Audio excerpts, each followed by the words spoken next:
Halo, saya Mir Hokode. Jika kalian mencari konten yang penuh dengan teriakan, sumpah serapah, atau emosi yang meledak-ledak mengenai kasus yang sedang ramai saat ini, mungkin kalian berada di tempat yang salah. Saya mengamati dinamika di bumi ini, khususnya dari perspektif saya di Neptunus, dengan jarak yang cukup untuk melihat sesuatu yang mungkin luput dari pandangan kalian yang terjebak di dalam kebisingan. Saya melihat ada sebuah mesin yang sangat krusial bagi keberlangsungan peradaban kalian di sini, yaitu mesin penegakan hukum, yang sedang berjalan dengan cara yang, bagi saya, sangat janggal.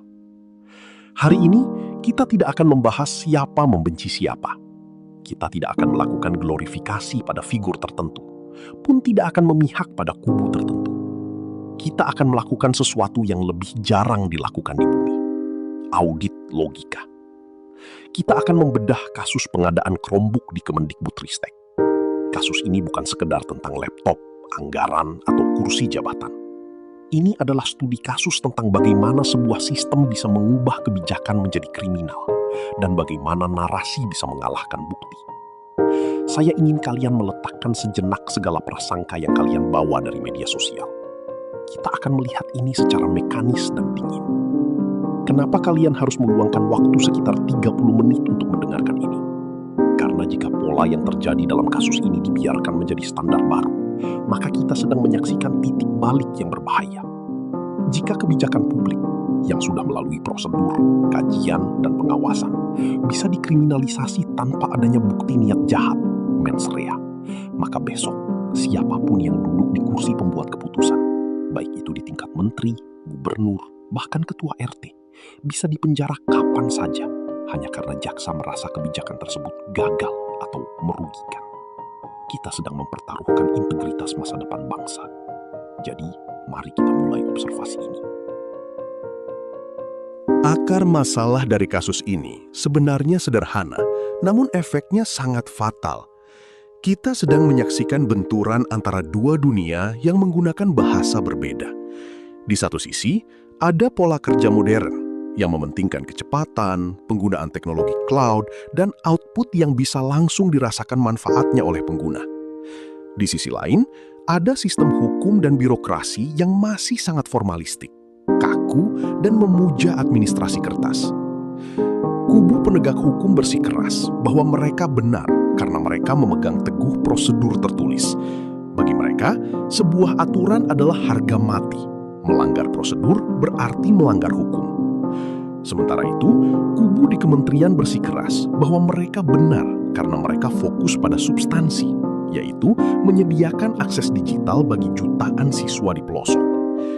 Masalahnya, dalam persidangan ini, keduanya menggunakan kamus yang berbeda untuk istilah yang sama. Jaksa membaca pengadaan barang sebagai proyek fisik yang harus dihitung harga satuannya dengan detail material.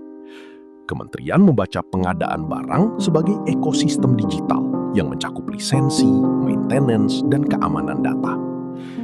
Ketika jaksa mencoba membedah ekosistem digital menggunakan kacamata proyek fisik, hasilnya selalu akan terlihat janggal.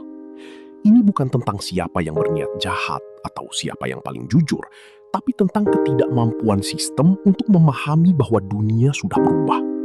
Mereka mencoba memproses software dengan prosedur yang dirancang untuk semen dan batu bata. Kenapa kedua kubu ini tidak bisa bertemu? Karena di bumi, posisi paling benar adalah posisi yang paling aman. Bagi penegak hukum, memegang teguh prosedur adalah perlindungan diri agar tidak dianggap lalai. Bagi pihak yang menjalankan kebijakan, mempertahankan logika inovasi adalah satu-satunya cara untuk membuktikan bahwa mereka bukan koruptor. Keduanya sama-sama terkunci. Yang satu takut dianggap tidak becus mengawal aturan, yang lain takut kehilangan integritas karena dituduh melakukan tindak pidana. Akibatnya, kita terjebak dalam perdebatan tanpa titik temu, di mana setiap argumen hanyalah cara untuk saling meniadakan. Sejauh ini, siapa yang mendominasi? Di bumi, kekuatan dalam kasus seperti ini tidak ditentukan oleh siapa yang paling logis atau siapa yang paling jujur. Kekuatan ditentukan oleh siapa yang memegang kunci narasi. Pihak penegak hukum memiliki dominasi mutlak. Mengapa? Karena mereka yang menyusun dakwaan, mereka yang memilih saksi, dan mereka yang memiliki legitimasi untuk menghukum sebelum hakim memberikan putusan. Mereka memiliki mekanisme untuk mengunci sebuah kasus di dalam koridor hukum formal. Bagi seorang pengamat, ini adalah posisi yang sangat kuat karena mereka bisa membingkai setiap tindakan terdakwa sebagai sebuah pelanggaran, terlepas dari apa tujuan sebenarnya di balik tindakan tersebut. Di sisi seberang, pihak terdakwa, para pelaksana kebijakan, tampak lemah secara sistemik.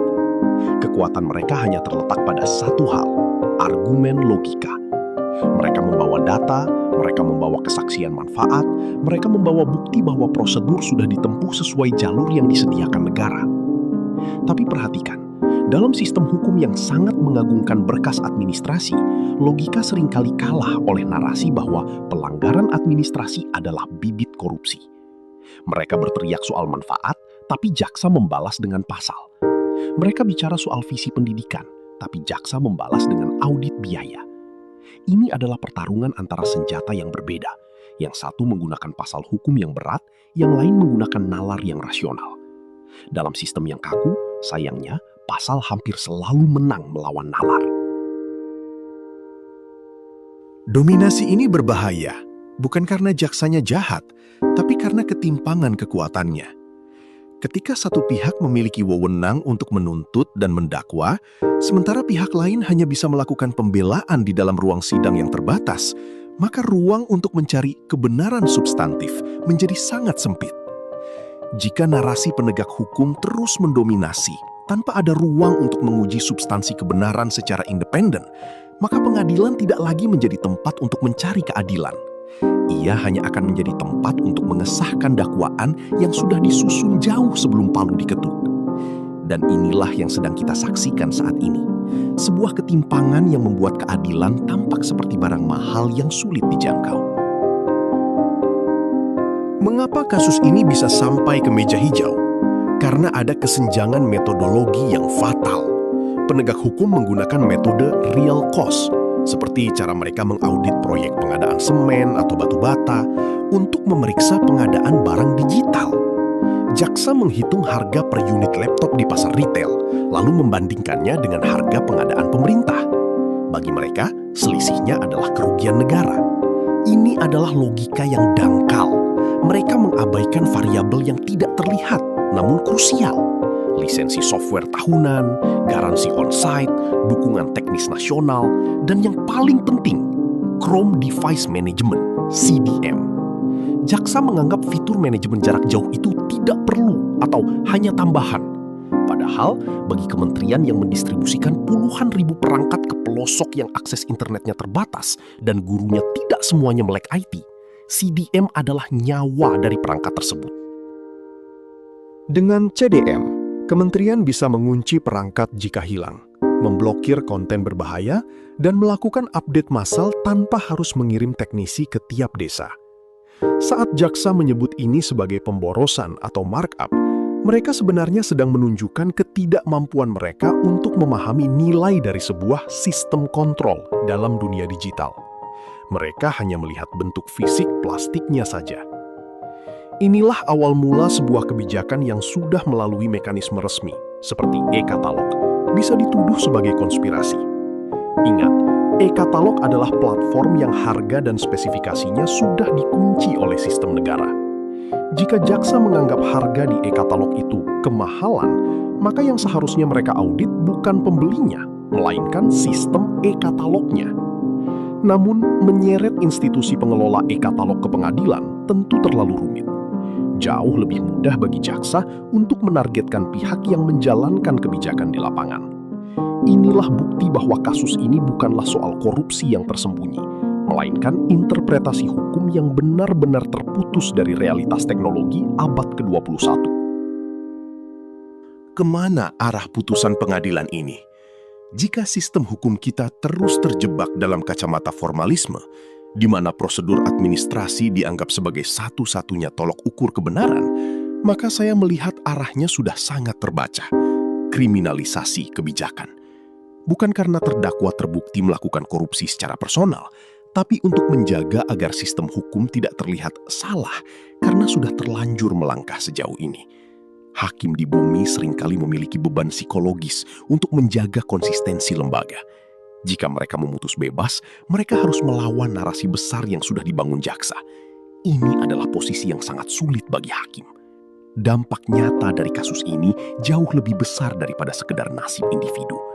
Kita sedang menyaksikan apa yang disebut sebagai chilling effect, efek kedinginan.